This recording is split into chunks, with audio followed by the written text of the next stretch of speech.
I'm Jake, and welcome to my beginner guide to Godot.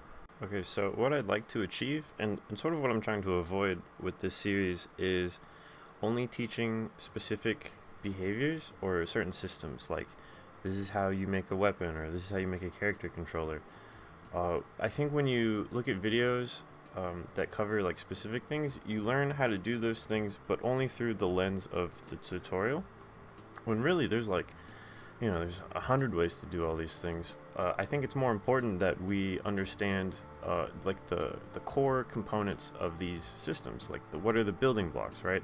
And then develop the skill to be able to look at a system, break it down into its components, and then from the tools that we've learned, build our own solution.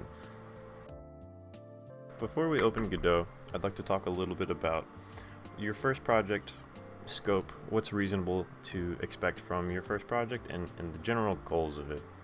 And so those goals are going to be being able to finish it. I think that's huge. That needs to come first. I think a lot of people start this and then get overwhelmed because there's a lot to learn, and then they don't finish anything, and that's kind of sad when it could have been an issue of scope or the project they were trying to do. So that's the first thing, and then the other things are building up the toolkit that you have. So in this series, I'm going to look into input and collision and raycasting and instantiation, and the reason is because every game will need input and collision. Every game needs to be able to move an object. I guess not every game, but there's so many games that have this. It'd be way easier to find examples of games that have movement and collision than not. And so we're gonna hammer those things home. We're gonna figure out how they work. We're gonna break them apart. You're gonna learn why you'd want to use certain types of collision over others, what the utility of something like an area node, which is it can be a type of collision versus just like a hard wall collision. And then through that process, when we go to look at other games, we can break them down into these individual nodes. We can actually see all the ideas in a simple game, something like Space Invaders, where all the logic's pretty straightforward. And so for your first project, you really should be able to break it apart and see everything. And at the beginning, you may not know what that means or how big a project you can make. That's why I'm going to recommend the classic first projects like Flappy Bird, any Infinite Runner like Subway Surfers or Temple Run. You can also look at arcade games, any of the old arcade games. I think all of them besides Pac-Man are pretty good, like Donkey Kong, Asteroids, or old NES games. You look at Missile Command. All these games, like these single screen games, are very easy to look at and dissect and be like, okay, it's a player that moves at, like, if we look at Space Invaders, it's a player that moves left and right on the bottom. Okay, so we need movement, and the player's taking input, so we need input, and the player is shooting a projectile, so we need to be able to spawn something, and then it needs to be able to collide with an enemy and tell the enemy that it died. That's very straightforward, and we can see the whole loop right now. I think if you look at like Elden Ring or Hades or I think Cuphead you can kind of do it, but there's a lot going on in Cuphead. It becomes a lot harder to see the whole picture.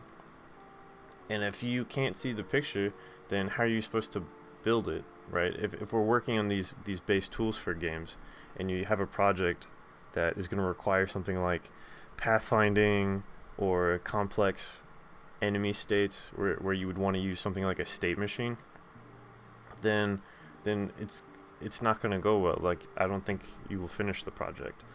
So when it comes to looking at your first project, you want to make sure that you can sort of break it down into movement, collision, spawning things in, so like spawning in a projectile, and then try to see where these behaviors lie within the systems, right? Like, what needs to move? Is the enemy moving? Is the player moving? If you look at Missile Command, the missile that you use to defend your base spawns an AoE. That's just another type of collision, and we can look at, like, how would you do that? When does the missile know that you want to do an AoE? So for your first project, let's just make sure. I would take some time to think about it, because you're going to want to care about it. you can even come up with your own idea if you don't want to copy an arcade game or Flappy Bird, but just take some time to think about what you want to make that's sort of straightforward, like a Pong, or anything that just has a very simple movement, takes input from the player, and then has some form of collision. I think those three things. And then if you want to have a projectile, then you also need to spawn things in. If you just keep it to those four things, then we should be good. And I'm going to be going over those things in this series. So for this first video, I'm just going to explain the basics of Godot. We're not going to go over everything, like I don't plan to go over the animator or like the shader graph, but I am going to go over all of the important things that you need. So things like the hierarchy, inspector, main scene window. And then we're also going to talk about using nodes to make an object. Ultimately, our goal with this video is to make a ball that can fall on the ground using Godot's built-in physics. And in doing this, we actually get to talk about some cool things. We get to talk about how to structure an object. If you wanted to make a player, even if you're not sure how to program that right now, there's still things we can learn that you're going to need to use for that player. Like the player's going to need a visual, and it's probably going to need collision. How do we begin to make an object with those things? And so that's the goal of this. It's to make a ball that can fall onto a ground. But in doing that, I want to make sure that you can make any simple object, right? Like if we look at the ball, we can break that into needs physics, has a visual, has a collider. Okay, so what three nodes do that for us, and how do we structure it? If we look at the ground, it doesn't move, so it's not physics, right? It's static. But it also has a visual and also has a collider. Okay, so what three nodes do we need for that, and how do we structure that? That's kind of the goal with this. So it's less so getting a ball to bounce. It's more so like, how do we build these basic objects so that moving into the future videos, if I say, hey, like, let's make an enemy, let's talk about that, then you already kind of know what objects we're going to need, or what nodes we would want. Like, we're going to need the mesh node because that's the visual one, and we're probably going to need a collider. That's the collider one. And if it's 2D, I think the 2D node is called either like sprite or image, but it serves the same purpose. You're going to get a sense for what we actually need to build these objects. Okay, let's start at the beginning. Once you have downloaded Godot and you've opened it, you're going to get this page, and this page is the manager for your project. So I have some projects listed here. You probably will not. The way we create a new project is at the top right, there's the new project button. You're going to want to give it a name. You're going to want to give it a path to save in your computer. So this is just where your project's going to end up on your system. And then you're going to have to answer the question of which renderer do you want to use. Now, when you click on all the renderers, they will list their advantages and disadvantages, but it's pretty straightforward. Like Forward Plus is the more advanced one if you want to run a desktop game with the most advanced graphics that Godot can produce. Then you're going to use Forward Plus. Mobile games don't require same amount of 3D capacity as like a full desktop game, so it cuts back. And then compatibility is for low-end and older devices. This can be changed later on in the project, so if you're not sure, just go with Forward Plus, and then when you're ready, you can hit create and edit.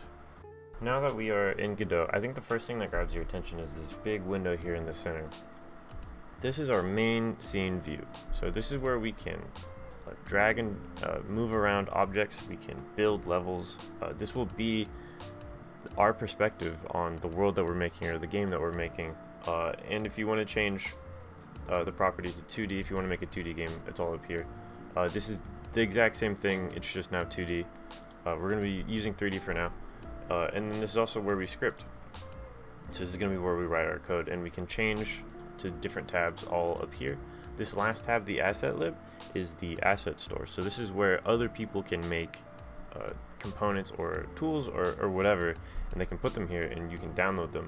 For now, I wouldn't worry too much about the asset lib, just because the focus of this is to build up our tools, right? So in downloading someone else's, I don't think we're at the point yet where we could even use them meaningfully, because if we wanted to add a feature, then how would we go about doing that, right? So I wouldn't worry too much about this for now. It is here, it's very useful, but for now, let's just worry about the 3D scene. Over here to the left is our node hierarchy. This is going to list everything that's in our scene. So if I were to add a mesh, which is the visual component, mesh instance 3D, to this and give it a shape, we can now see that there's a shape here. And we actually also add things to our scene over here in the hierarchy. We don't do it in the scene view. The scene view is great for dragging and moving things around and then visually seeing what we're building. Below that is sort of just our storage. This is like a file system within Godot. You can add folders, be like materials, or I could say art, and then it adds an art folder and we can store art in here, and it works how you'd expect. Over on the right side here we have inspector, node, and history. For now, I think let's just look at the inspector. The inspector will show us the properties of a node. So if we want to edit something specific about this node, then we click on it here in the hierarchy. It'll list its properties in the inspector and we can change things. And that's how I change the shape. If I do this, now our shape is different.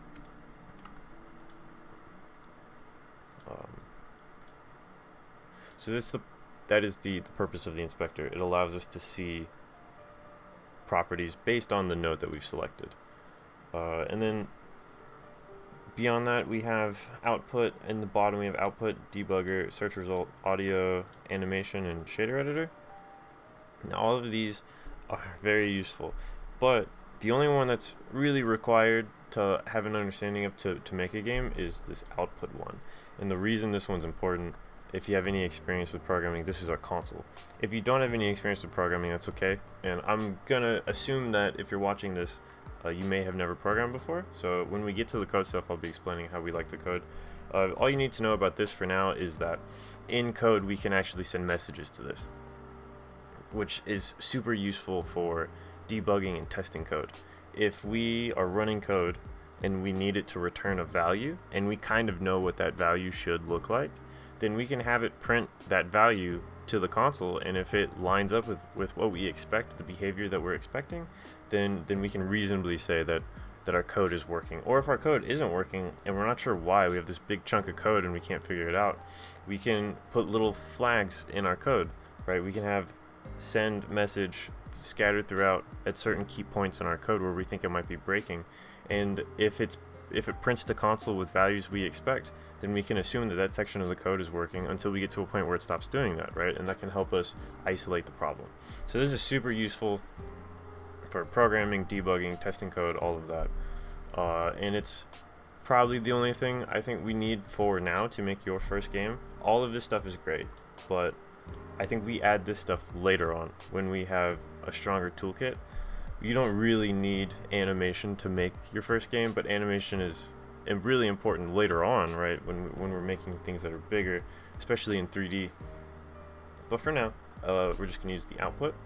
I think the last thing I want to highlight before we get started is the play button. So let me add a camera node real quick so that we can see something when we play. So we have a camera now. Let me get its perspective so that we can see our cube. Okay, we can see our cube. Now, when we hit the play button, it'll run what we have. Now, obviously, this is very limited. We don't have any logic or a game built yet, but you can see that this is what our game looks like, and this is the button you hit when you want to test your game or test a level or see if something's working or you're ready to play it. Then this is the button you're going to want to hit. Now, let's talk about the nodes, and I'd like to start this section with a little bit of a warning. There's a lot of content here, but also the 80-20 rule. I'm going to show you a lot of information, but I don't want you to feel overwhelmed because it very much follows the 80-20 rule, and that rule is you will use 20% of the tools 80% of the time. So even though there's going to be a lot of information in here, I'll show you. If we look at the nodes, there are a lot of them. Okay, let me get rid of the camera search. and all these drop downs have all these nodes. This is great for us because it's a lot of built-in tools, and that's fantastic. But it's also understandably kind of overwhelming. It was overwhelming to me when I first looked at all of these. But we don't need to know all of these to make our first game. And I'm going to be showing you the base ones that pretty much every project's going to use so we can get started. And the way I'm going to do this to sort of give this context, because I don't want to just throw a bunch of information at you without context and then assume that it'll coalesce into something useful. We're actually going to use building the ball as a base for how I think we should approach nodes and the fact that there are so many. So I'm going to open up Paint and let's talk about how we construct something. If we want to construct an object, so we have this object that we want to make, the first step is figuring out what individual components make up the behaviors we're looking for in this object. So when we look at our ball that's going to bounce on a ground, we can look at this as three things. We can look at this as physics, so this will need to fall.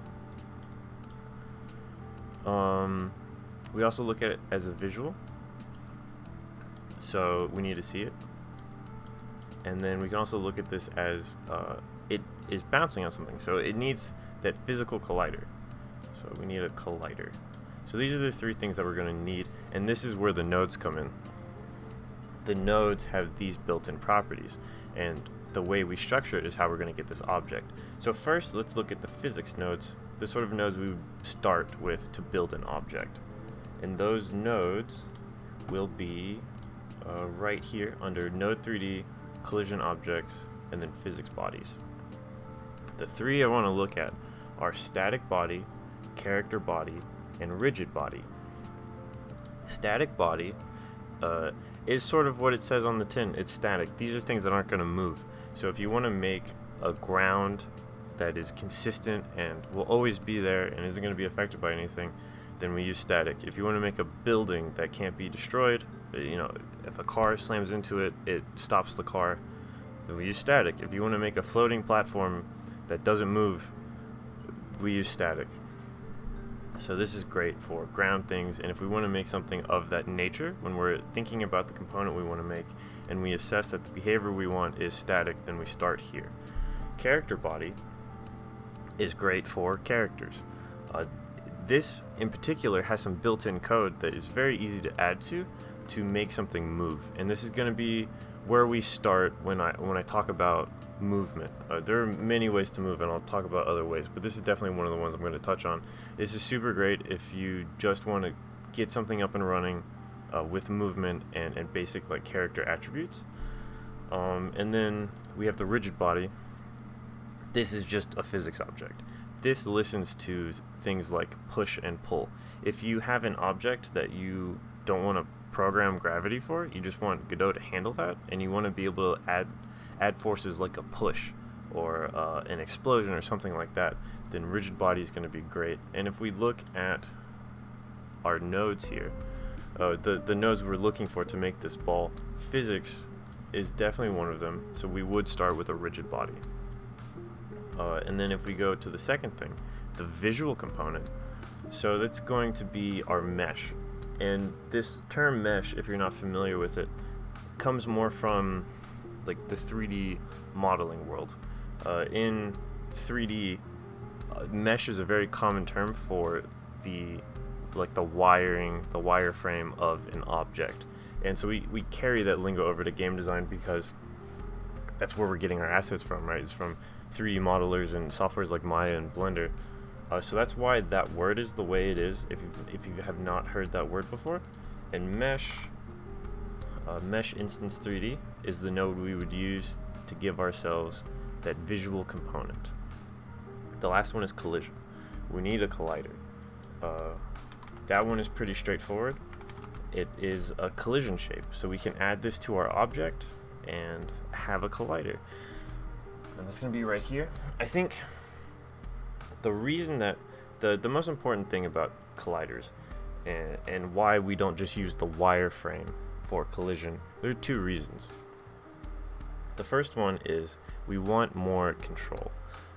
So as a rule of thumb, when we make games, near misses feel bad, and it violates this idea that when the player fails and dies or has to restart, the player should always feel like it was their fault in a way.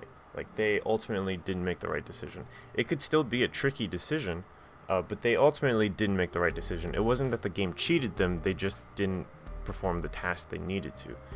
And being able to change the collider on something like a sword or a bullet to make near misses actually hit when technically they weren't supposed to, but it feels bad when they don't and the player feels like they got cheated, that's a very useful tool for us as game developers.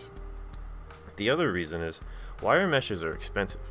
They're detailed, and colliders have to deal with the world. They have to deal with collision physics and checking for if something hit or not.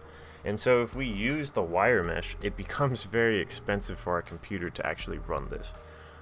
Collision shapes are definitely always more simple than the wireframe because we don't need all that detail, right?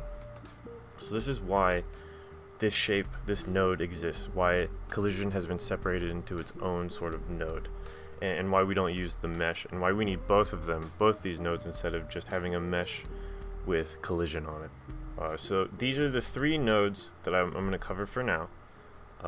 This is the way I think we should think about how we want to make node or objects with nodes.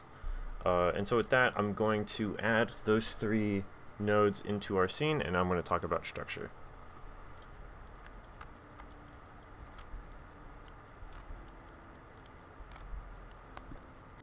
Okay, so now that we have those three nodes, we need to talk a little bit about parent-child relationship, which is the backbone for how we put our nodes together. When we make an object, we don't literally combine the nodes. We actually stack them on top of each other in what's called a child-parent relationship. And all that looks like is this. This object I dragged, or this node I dragged onto this node, it's now listed below it. This is now a child of this. This is important because there are some rules about parents and children. And some of those rules we can use to our advantage. If we want to talk about movement, if we move the parent, it will always move the child as well. But if we move the child, it will not move the parent. How is that useful to us? Well, we have these three components, and we want all of them to move. But we don't want to write movement 3 times. That's sort of redundant, and it can lead to error. Generally, we don't want to repeat logic or behavior. If we can get it done once and then have it work, that's the goal. And so if we make all of these children of the rigid body, which is the thing that we're going to be moving, that is the physics part, now we don't have to write movement logic for these. They're just naturally going to move with their parent. There are more rules to parent and child that get more technical, especially with programming and how you can share information between them and how that all looks. We'll get to that later. But for now, when we think about how we combine nodes to make an object, specifically structuring them in this parent-child relationship, we want the least specific sort of abstract, like, physics part to be the main node, the parent. And then any additional attribute, like, oh, we want a visual now, oh, we want a collider now, that's all going to become a child. And so this is how we structure nodes. This is how we think about objects and building nodes. And the physics, visual, and collider are the three sort of types of nodes we're going to be using the most. Those definitely fall into that 20% of nodes we're going to be looking at. Okay, now that we have all of that information out of the way, let's make the ball and the ground. So let's look at how we want to break these objects apart, right? We have the ball, and the ball needs physics, and it needs a visual, and it needs a collider. And we have the ground, and the ground also needs physics, but it's more specifically, it needs to be static, and it needs a visual, and it needs a collider. Okay, so when we go into Godot, I'm just going to delete this so we can start fresh. I'm going to click this plus button, I'm going to ask for a rigid body, and then I'm going to add a child node, and I did this by right clicking on the rigid body, add child node, and we're going to get our mesh. We're going to create that, and then we're going to click on the rigid body again, because we want to add the collider as a child of the rigid body, not necessarily a child of the mesh. If we right click here, it would become another layer of child. So let's add the collider. Okay, and now let's look at some of the properties of these objects. So let's start with the rigid body. Our gravity scale is on, so that's good. And I think we have weight here. Yeah, weight here is, well, mass. If we feel like the gravity isn't strong enough, we can tweak this. We can make it greater or less. That's up to us and how we feel. If we go to the mesh, let's give this a shape. So remember, the inspector will show us the node we are highlighting. All we have to do to switch over is to click the mesh instance, and now our inspector updates with the right node properties. We can click the drop down here on mesh. Later on, if you learn how to make your own 3D models, or you download other models, you can import them into your file storage, and then when you go to mesh, you would then load in the mesh that you made. But Godot has some built-in ones that we're going to use. So let's pick the ball, because that's what we're trying to make. And then the last thing we need to do is define a collision shape. It's the same idea as the mesh. So we're going to go to shape, and we're going to ask for a sphere collider. And then the last step is to zoom in and make sure we like the placement of our collider. Remember, the collider shape and the visual are not the same thing, and we can manipulate them differently. The hotkeys on your keyboard for moving things around is going to be W, E, and R. R is the one that scales, so we can see this grow. E is the one that rotates. This is a little hard to see, actually. Let me make this bigger, and then let me rotate it so you can see that a little better. Cool. And then W is our movement one. And you can always Control Z to undo. So I like the shape of this. I think there's nothing we really need to do. There's no reason to make it bigger or smaller. So I'm just going to stick with this, but that's how we would edit the shape if we wanted to. Now we need the ground. And well, actually, before we do that, I'm going to rename this to ball. If you want to rename something, you just double click the name and you get this field. So now let's make the ground. And we can also collapse children to keep our hierarchy a little cleaner. I'm going to add a node, and I'm going to make it a child of the root node, this node right here, not a child of the ball. It's very important that these are separate. So I'm going to hit the plus arrow here. I'm going to ask for the static body.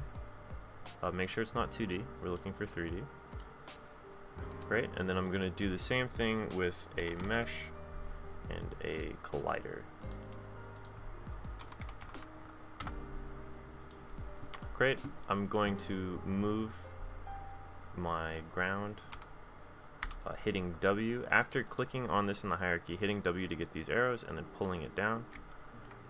Don't worry if you can't see it. We haven't given it a mesh to render yet.